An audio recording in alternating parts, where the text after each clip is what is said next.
well, I didn't know what a per diem was. I'd never been in a film. Nobody had ever given me. And he said, pocket money, because they seem to have given me rather a lot, and I think you should have some. Well, I demurred. I said, oh, you know, I'm sure they'll, oh, very well. And he got in his car. And from that moment, I loved him. Yeah. Absolutely loved him. He could be a real pain.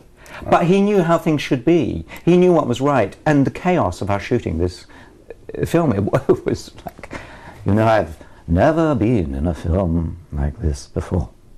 He was mildly critical. I think he lost his temper one day when I was around. Oh, he didn't like being knocked over by Darth Vader. Oh, I shouldn't tell that story. Things went slightly awry. But you know, could you ever picture, envision another actor in that role? Well, I can't. It's like, no, because he made it. Now, to move forward, and you said I paused to talk about Alec. Yeah. Because I was so sad one night in New York. I was in a limo and the radio was on and some dreadful supermarket commercial was going on. 39 cents the wieners and, you know, special offer. And then suddenly, breaking news, Alec Guinness, sir, dead in UK. And he wasn't that old. And I was sad because he'd been tremendously kind, and Mariella, his wife, tremendously kind and supportive. And there he was, gone. And every night on stage in Star Wars in concert, I look at him. I look at Harrison Ford and Carrie Fisher, all looking like very young people, which they were. And I sort of smile at Alec, because something did go slightly wrong, that he was not sure about the movie. Filming it was hugely difficult. Nobody understood what George was talking about. Because, you know, George had this concept in his head, but he wasn't terribly good at explaining it to people. The film would do that in the end, but we didn't know that. So Alec, you know, filmed along with the rest of us, knew everything was hokey, but as a professional actor, like all of us, we said it properly.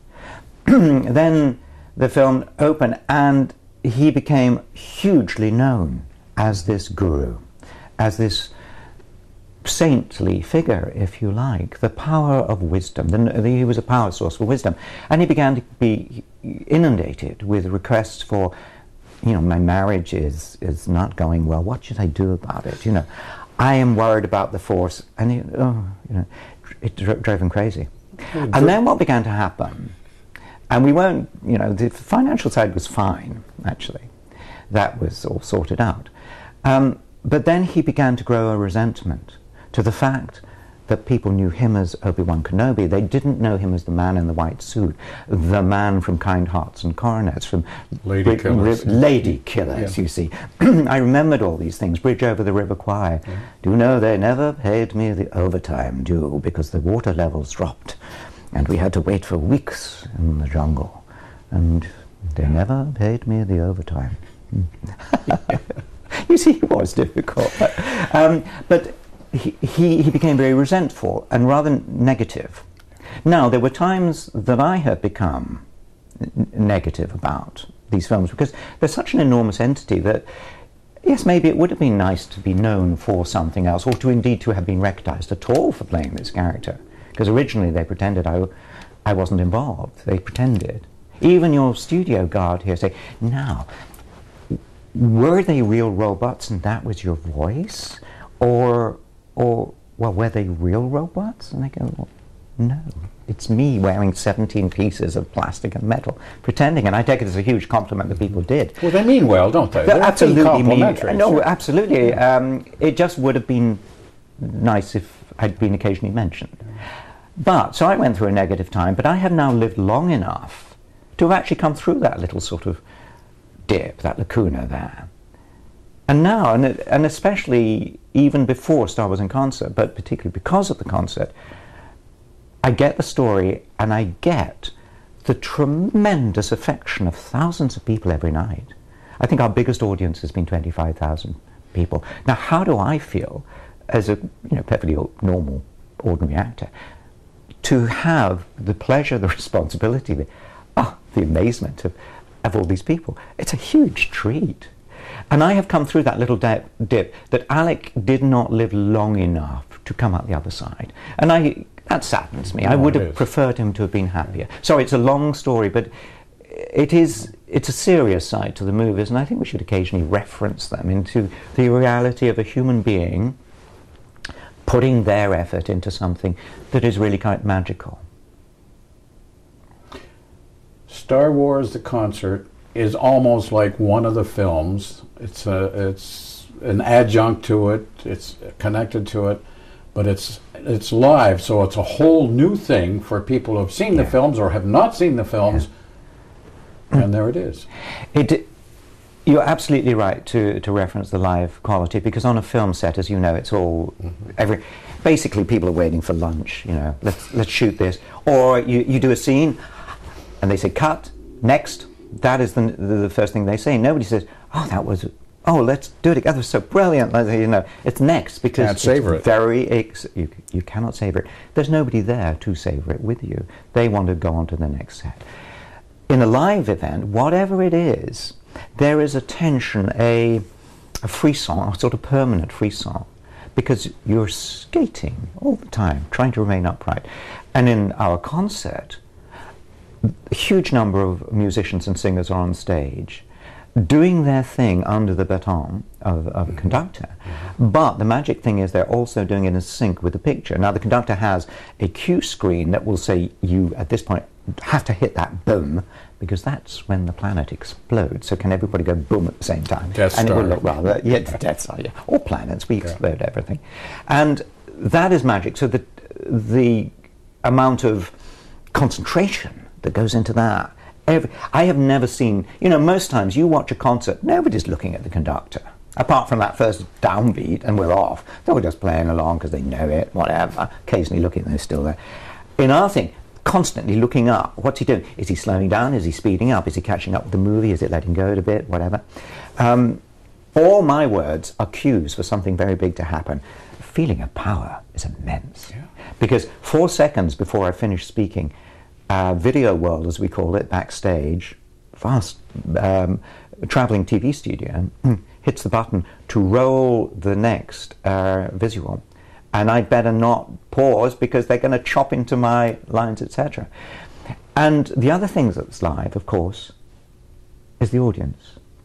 And that many people concentrating on the same phenomenon, the same event, the power of an audience, the power, first of all, of applause, the power of laughter, the power of silence. Sometimes that silence, as they listen, as I tell the story, it's enormous. It's a grace period. It's can be scary too, can't it? You think, keeps you on your toes. It's scary, because please don't let me mess up this moment. Let me savor it, but not too long, because otherwise they'll get rare. Do you see?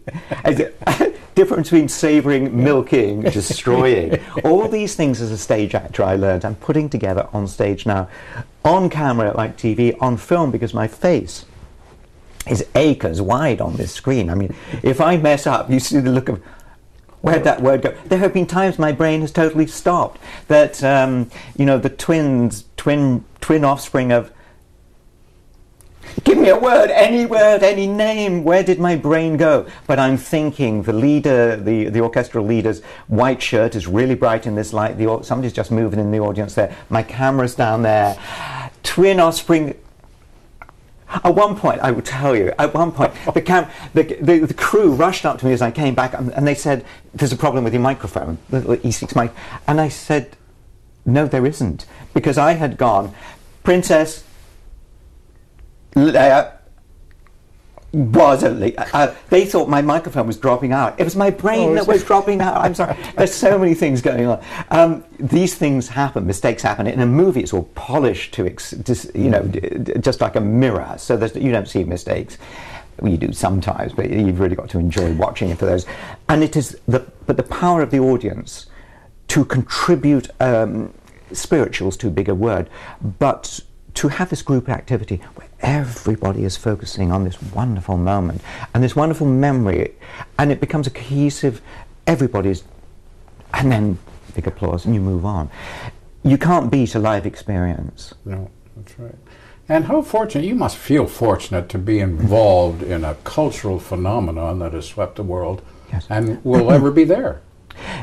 Curiously, it will. I was telling the story the other day of being in a deli in New York, and on the wall there's a picture from, black and white still, from Wizard of Oz. There's Bill Haley as the Tin Man. And I'm looking at the picture and thinking, in 100 years, 200 years, there will be images of C3PO somewhere. And given our digital age where all material is now in the ether for eternity, for as long as man lasts, there will be, you know, at some point this program may indeed be there. Somebody will uncover it and they go, wow, interesting. The clothes they wore back then. What happens to you after all of this? You're going on to other things? I'd like to see you in a film just as you. It would be interesting. And everything.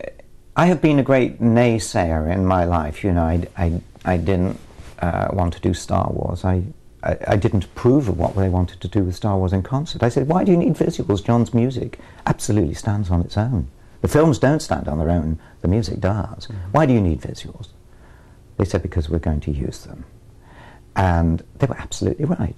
I was wrong. That's fine. I can live with that. I've had to live with that. Anthony, you've got to do what you're told.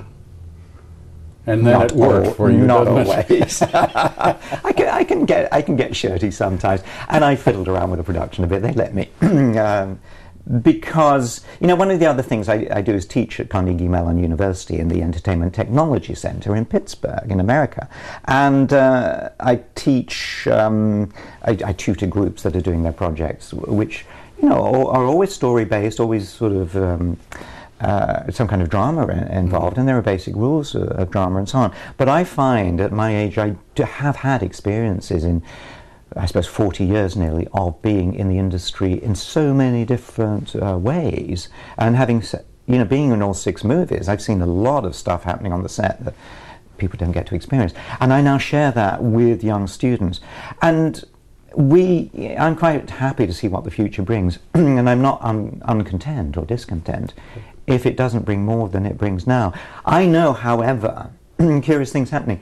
I have never anticipated the end of something before, and although Star Wars in Concert is on a world tour, I know that at some point it will stop, and I am feeling a kind of, isn't that odd, a quiet mourning for it, because it has become hugely important in my life. To spread joy of the story is a great treat, and to be able to give somebody a gift is a wonderful thing. And I and everybody give the audience a gift every night. It's a great feeling.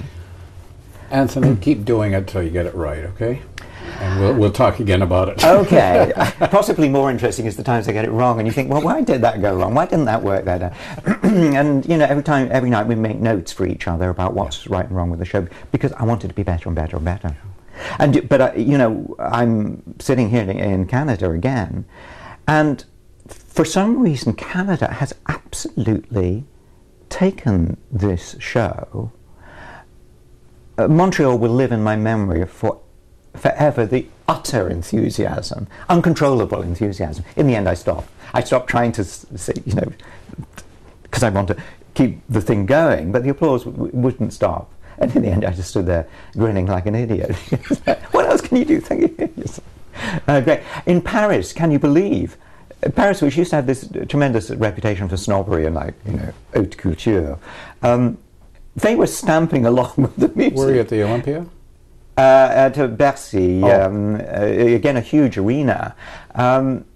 2 shows of absolute hysteria, but in a very, mostly in a controlled way. But nobody's ever stamped along with the music before, Parisians. In Hamburg, our last show on the European tour so far, again, enormous joy in Lisbon. And suddenly you see all around the world. I cannot wait to go to China and Japan with it, because now we use subtitles, because I do learn the opening lines in the resident language, which gets just the fact that I made an effort, and then we use subtitles. They appreciate it. They do, and of course it teases my brain to, you know, and I can say, may the force be with you in all sorts of different ways. Well, we wish the same for you. May the force be with you, and keep going. Thank you for opening up. for us today. I really appreciate this. Thank you. Thank you.